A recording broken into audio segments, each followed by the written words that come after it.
Sir साहब, वैसे भी दिसंबर उदासियों का हामिल होता है, लेकिन जब 27 दिसंबर आती है तो उदासी कुछ ज़्यादा हो जाती है। खुसूसन बीबी शहीद, वो जिस तरह की लीडर थी मुस्लिम उम्मा के लिए, ख़ातून लीडर के तौर पर जिस तरह उन्होंने मनवाया, फिर आज का दिन उनकी याद में मनाया जाता है। लेकिन ये जो जनरेशन है आज की, शायद वो बीबी से उस तरह से वाकिफ़ नहीं है। आज भी जो सवाल उठाया जाता है हर एक की तरफ से, वो ये कि वो किसके लिए थ्रेट थी, उन्हें कत्ल किसने किया। यहाँ तक कि पीपल्स पार्टी की गवर्नमेंट भी इन सवालों के जवाब तलाश नहीं कर सकी, और वो जवाब देते भी नहीं है। वो आज की पॉलिटिकल रेटरिक में ही जकड़े हुए हैं। मेरा आपसे ये सवाल है कि आज की सियासत के तनाजुर में, जहाँ हम नवाज शरीफ साहब के इस्टेब्लिशमेंट के साथ ताल्लुकात डिस्कस करते हैं, इमरान खान साहब के तलखियाँ डिस्कस करते हैं इस्टेब्लिशमेंट के साथ, बीबी के ताल्लुकात कैसे थे और कैसी लीडर के तौर पर आप उन्हें जानते हैं? हाँ, बड़ी इंटरेस्टिंग सवाल है। देखिए, थोड़ी सी तारीख याद दिलानी पड़ेगी कि मोहतरमा बेनज़ीर भुट्टो साहिबा अभी ऑक्सफोर्ड में थी और वो जुल्फ़िकार अली भुट्टो साहब प्राइम मिनिस्टर थे, और उनकी पुश के ज़रिए Benazir became president of the Oxford union.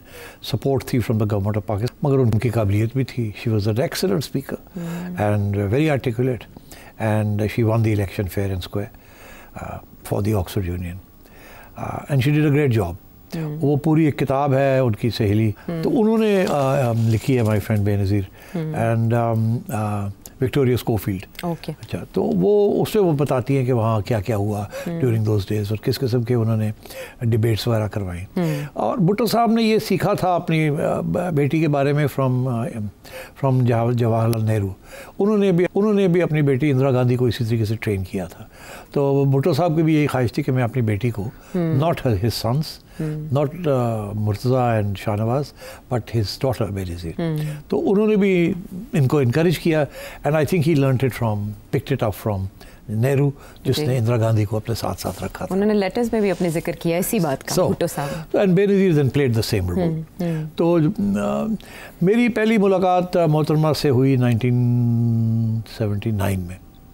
ये नई अभी भुट्टो साहब की एग्जीक्यूशन हुई थी, and she was in London, and मलिया लोधी साहिबा उस वक़्त एक सहाफ़ी थी। वो अपनी PhD उन्होंने अभी ख़त्म की थी पीपल्स पार्टी के ऊपर। अच्छा। और ये बेनज़ीर साहिबा को जानती थी। तो किसी एक खाने पे मेरी मुलाकात हुई, मुझे मलिया ले गई थी वहाँ, मगर कोई बातचीत ख़ास नहीं हुई, सलाम दुआई हुई, इससे ज़्यादा नहीं हुई। मगर उसके बाद फिर बहुत तवील अरसे तक एक रिलेशनशिप बिल्डअप की दोनों साइड्स ने, and I came to know her very well. And जब ये पहली दफ़ा बनी है प्राइम मिनिस्टर 1988 में, तो उस वक़्त एग्ज़ाइल में थी, एंड ज़ियाउल हक साहब क्रैश में फौत हो गए। उस वक़्त की इस्टेब्लिशमेंट ने ये फ़ैसला किया कि अब इलेक्शन करवाने पड़ेंगे, क्योंकि इलेक्शन कॉल हो चुके थे। इलेक्शन कॉल हो चुके थे और इंटरिम गवर्नमेंट आ चुकी थी, और उसको कैंसिल नहीं किया जा सकता था। सुप्रीम कोर्ट, उस वक़्त के कोर्ट ने, जस्टिस जुल्ला ने ये फैसला दिया था। तो फिर इसलिए फिर बेनज़ीर केम बैक, उसको रोका नहीं जा सकता था। अच्छा। मगर फिर फैसला इस्टेब्लिशमेंट ने उस वक़्त किया, और उस इस्टेब्लिशमेंट के 3 फिगर्स थे, सेंट्रल फिगर्स थे। एक थे वो प्रेसिडेंट गुलाम इसाक खान, एक सिविल सर्वेंट जो बड़े ज़ियाउल हक के फाइनेंस मिनिस्टर भी रहे थे और उसके ज़माने के प्रेसिडेंट भी थे। एक थे जनरल बेग, असलम बेग, जो नए आर्मी चीफ बने थे। एक थे जनरल हमीद गुल, जो उस वक़्त ISI में थे। These were the 3 central figures. Miyan Nawaz Sharif was a minor figure.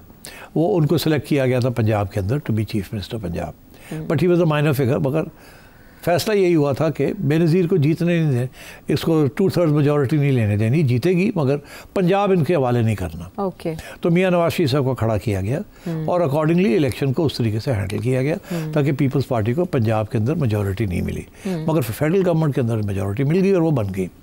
उस वक्त जो अंडरस्टैंडिंग हुई थी मोहतरमा के साथ इस्टेब्लिशमेंट की, वो ये थी, 2-3 चीज़ें थी उसमें। पहली बात तो ये थी कि आप फॉरेन पॉलिसी जो है वो फ़ौज रखेगी अपने पास, प्रेसिडेंट गुलाम इसाक रखेंगे वो, और वो बताएंगे आपने फॉरेन मिनिस्टर किसको बनाना है, एक्सेप्टेबल और नॉट एक्सेप्टेबल। तो मोहतरमा ने कहा एक्सेप्टेबल, तो उन्होंने साहिबजादा लेफ्टिनेंट जनरल साहिबजादा याकूब खान को नॉमिनेट किया to be the foreign minister. वो इस्टेब्लिशमेंट के चाहते थे और इस्टेब्लिशमेंट के रिप्रेजेंटेटिव थे। This was the first condition. The second was Punjab आपको नहीं मिलेगा, पंजाब में नवाज शरीफ होगा, ठीक, वो अच्छा समझते थे अगर पंजाब ले गई है तो फिर क्या रह गया जी, बाकी सारा कुछ तो ले जाएगी। तो ये तीसरा ये था कि आपने कोई ऐसा काम नहीं करना जिसके साथ हमारी फॉरेन पॉलिसी जो है वो डिस्टेबलाइज हो जाए, आप अपना काम करें। तो मोहतरमा ने ओके कर दिया, मगर मोहतरमा की जो ख्वाब थी वो यही थी कि साउथ एशिया के अंदर अमन होना चाहिए, लड़ाई झगड़े ख़त्म होने चाहिए, तरक्की होनी चाहिए, अब प्रोग्रेस के ऊपर काम करना चाहिए, पीस। तो उस वक्त इंडिया के अंदर राजीव गांधी साहब प्राइम मिनिस्टर बने थे। तो मोहतरमा ने सबसे पहला इनिशिएटिव, 2 इनिशिएटिव्स लिए आते सार। एक तो ये कि जो सारे सियासी प्रिजनर्स थे उनको रिलीज़ कर दिया। हमारे दोस्त चौधरी एतजाज़ अहसन उस वक्त इंटीरियर मिनिस्टर थे और लॉ को भी देख रहे थे। अच्छा। तो उन्होंने सबको एमनेस्टी दे के सब सियासी जमात, और वो ज़्यादातर पीपल्स पार्टी के लोग थे, उनको रिहा कर दिया। और दूसरी तरफ बेनज़ीर ने रब्ता किया उनके साथ, राजीव गांधी के साथ, और फैसला ये हुआ कि अब अमन की वो पीस पाइप स्मोक करेंगे। ओके। एस्टैब्लिशमेंट बहुत अपसेट हो गई। एस्टैब्लिशमेंट ने पीपल्स पार्टी के लोगों को जेल में डाला हुआ था एज टेररिस्ट्स, एज अल-जुल्फ़िकार टेररिस्ट। जी जी, वो भी एक तरफ बड़े अपसेट हो गए हैं कि ताद ऐसा। दूजा है कि जी तुसी ते राजीव गांधी ने इनवाइट कर लिया थे, वो मेरे ख्याल साख का कोई था, उसको उसने आना था, वो आया।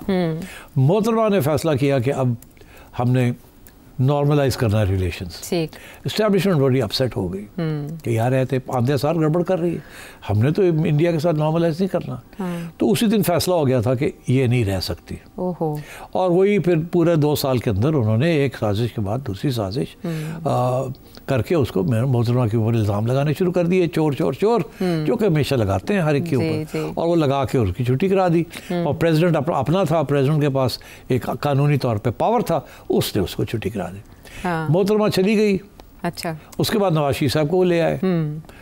उसके बाद नवाज शरीफ साहब का अपना झगड़ा हो गया, फिर वो चले गए। फिर मोहतरमा को उन्होंने एक मौका और दिया, वो आगे, और कुछ था नहीं। इमरान खान तो उस वक्त था नहीं कहीं भी, अभी तो वो क्रिकेट खेल रहे थे जी। हाँ, पार्टी नहीं बनाई, अभी पार्टी शार्टी कोई नहीं बनी थी, उसके बाद बनी। मोहतरमा जब आ गई तो उनको फिर सेकंड चांस दी गई। सेकंड चांस से मोहतरमा ने, मेरा ख्याल है, उनसे कहा कि अब वो गलतियाँ नहीं होंगी जो पहले हुई। मतलब है कि हम पंगा नहीं लेंगे, अमन की बात इंडिया के साथ नहीं करेंगे। अच्छा, यानी तब पहले तो की फैक्टर्स तय नहीं हुए थे, अब हुए। तो डील के बाद ही आई थी मोहतरमा 2000? नहीं, डील नहीं, तो और कोई था नहीं, 2 ही पार्टी थी। वो एक को निकाला तो दूसरी ने आना था, उसके साथ बातचीत हो जाती थी, तो वो हो गई बातचीत। अच्छा। तो वो हो गई बातचीत, तो मोहतरमा ने आके उसके बाद मोहतरमा ने हार्ड लाइन ली इंडिया के बारे में, क्योंकि उनको पता था पिछली दफ़ा मैंने सॉफ्ट लाइन लिया तो छुट्टी हो गई, अब एस्टैब्लिशमेंट की बात माननी है as far as India is concerned. ठीक है। तो फिर उन्होंने एस्टैब्लिशमेंट की बात मानी। ये 90 की दिहाई है कि कश्मीर के अंदर एक मूवमेंट शुरू हो गया इंडिजिनस जी। उस वक्त हमारा कोई मुदाखलत नहीं थी, मगर वहाँ खुद एक रिवोल्ट शुरू हो गया अगेंस्ट द इंडियन ऑक्यूपेशन। तो वो फिर हमारी एस्टैब्लिशमेंट ने सोचा कि इसका पूरा फ़ायदा उठाना चाहिए। तो मोहतरमा ने भी फिर कश्मीर कॉज अपना लिया एस्टैब्लिशमेंट के कहने के ऊपर। और फिर मोहतरमा मुल्कों के दौरे किए, कश्मीर कॉज, ये वो, यूनाइटेड नेशन, सारा कुछ किया। तो वो उस वक्त तो काफ़ी क्लोज हो चुकी थी वो एस्टैब्लिशमेंट के। अच्छा। और एस्टैब्लिशमेंट भी उनसे खुशी थी। मगर फिर क्या हुआ कि उनकी लड़ाई झगड़े शुरू हो गए फारूक लगारी के साथ, जो उनके अपने प्रेसिडेंट थे। ये वही बात हुई जो कि नवाज शरीफ की अपने प्रेसिडेंट गुलाम इसाक के साथ लड़ाई झगड़ा हो गया और उनकी छुट्टी हो गई। इस दफ़ा फारूक लगारी ने मोहतरमा की छुट्टी करा दी।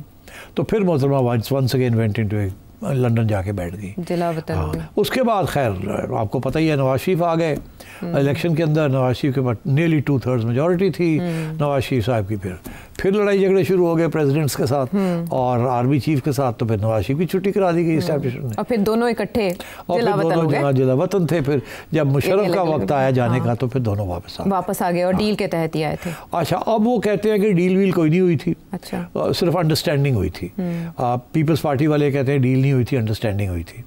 मुशर्रफ वाले कहते हैं यार अंडरस्टैंडिंग नहीं थी, चंगी भली डील हुई सी, ये भाग गई डील से, इसने हमें चाकू मार दिया। डील यही थी कि मुशर्रफ रहेगा एज प्रेसिडेंट और मोहतरमा जो है इलेक्शन के, पीपल्स पार्टी इलेक्शन लड़ेगी, मगर मोहतरमा वापस नहीं आएंगे आफ्टर द इलेक्शन, क्योंकि इन्होंने नवाज को बाहर रखा हुआ था। मगर मोहतरमा ने अपनी वो तोड़ के वो वापस आ गई। अच्छा।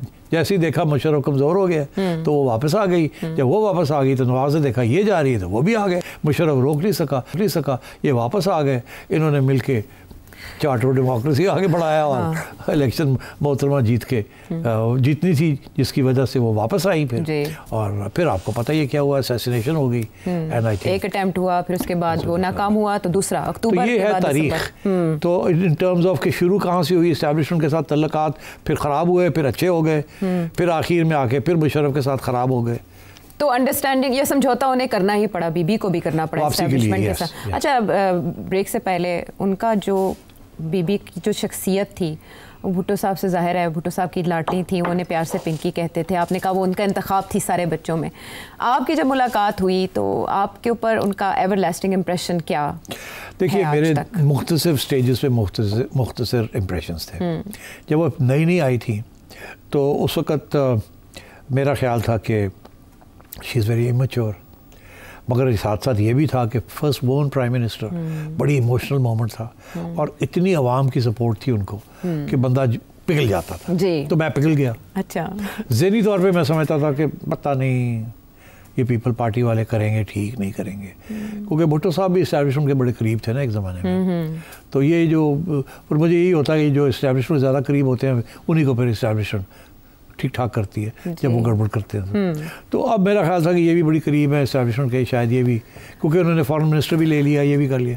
मगर जब उनको निकाला तो उस वक़्त ऐसे ही लगता था कि ज़्यादती की गई उनके साथ एक साजिश के तहत। और उस साजिश के अंदर जो इल्ज़ाम लगता था वो जनरल असलम बेग पे और जनरल हमीद गुल पे लगता था। हमीद गुल ISI में थे और जनरल बेग आर्मी चीफ बन चुके थे। जनरल बेग एक्सटेंशन चाहते थे अपनी, जो कि मेरा ख्याल है मोहतरमा ने नहीं देनी थी, और बाद में भी नवाज शरीफ साहब जब आ गए 91 में उन्होंने भी नहीं देनी थी, इसीलिए फिर उनको घर जाना पड़ा। और फिर साजिश नवाज शरीफ के साथ भी के ख़िलाफ़ भी हो गई थी। तो मैं समझता हूँ कि मगर जो बेनज़ीर साहबा की was better than her first. अच्छा। सबक सीख चुकी थी, बहुत मैच्योर हो चुकी थी, मगर अनफॉर्चुनेटली प्रेसिडेंट के साथ लड़ाई की। आखिरी टर्म जब वो वापस आई हैं बहुत फ़र्क था। I was so impressed with her कि मैंने सोचा कि इनको फुल सपोर्ट करनी चाहिए। बहुत मैच्योर हो चुकी थी और मेरा ख्याल है कि अगर वो ज़िंदा रह जाती तो उन्होंने पाकिस्तान के लिए एक नया रुख डेफिनेटली कर लेना था और मेरा ख्याल है वो बड़ा सेंसिबल और सेंटर ऑफ द रोड और स्टेबलाइजिंग इन्फ्लुएंस होता, because she had learned quite a lot. और सबसे इम्पॉर्टेंट बात थी उनका ये फैसला था कि उनकी फैमिली जो है, including Asif Ali Zardari and the children, ये पाकिस्तान में सियासत में हिस्सा नहीं लेंगे और वही खुद करेंगी सब कुछ। इनको दूर रखना था। मुझे याद है उन्होंने मुझे कहा था कि Asif will stay in Dubai, he will not come. And so I was very impressed and obviously shocked, saddened, grieved. No doubt. मुझे याद है मुझे आंसू आए थे when I heard that she. It was shocking. So you know, I thought that this is a great opportunity for Pakistan. मोहतरमा की वापसी. Personally, उनके अंदर इतनी भी कोई बुराई की इरादा नहीं थी। वो कोई उसके अंदर रिवेंज और विक्टिमाइजेशन और वेंजफुल होना ये कुछ भी नहीं था। बड़ी नरम दिल थी, बहुत इंटेलिजेंट थी, बड़ी जल्दी सबक सीखती थी, थोड़ी बहुत ज़िद्दी तो थी, but that's okay. At that level हक भी बनता है कि कुछ अपनी थोड़ी बहुत तो होनी चाहिए ना, थोड़ा बहुत अपना भी होता है।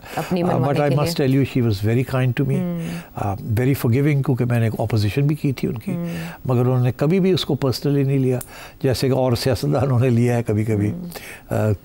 उनके खिलाफ बात करते तो वो माफ़ नहीं करते। मोहतरमा में ऐसी कोई चीज़ नहीं थी। She was a wonderful lady, I miss her enormously. Everyone does. और आज उनकी बरसी के मौके ज़्यादा ही याद आई। जैसे वो चाहती थी कि उनका ख़ानदान सियासत में हिस्सा नहीं लेगा, बिलावल भुट्टो जरदारी साहब भी ये कह चुके हैं कि उन्हें जो रोल दिया गया वो इसके लिए तैयार नहीं थे, हादसाती तौर पर उन्हें आगे आना पड़ा। बहरहाल बहुत से ऐसे खला होते हैं जो कभी पूर्ण नहीं हो पाते। बीबी का खला उनमें से एक है।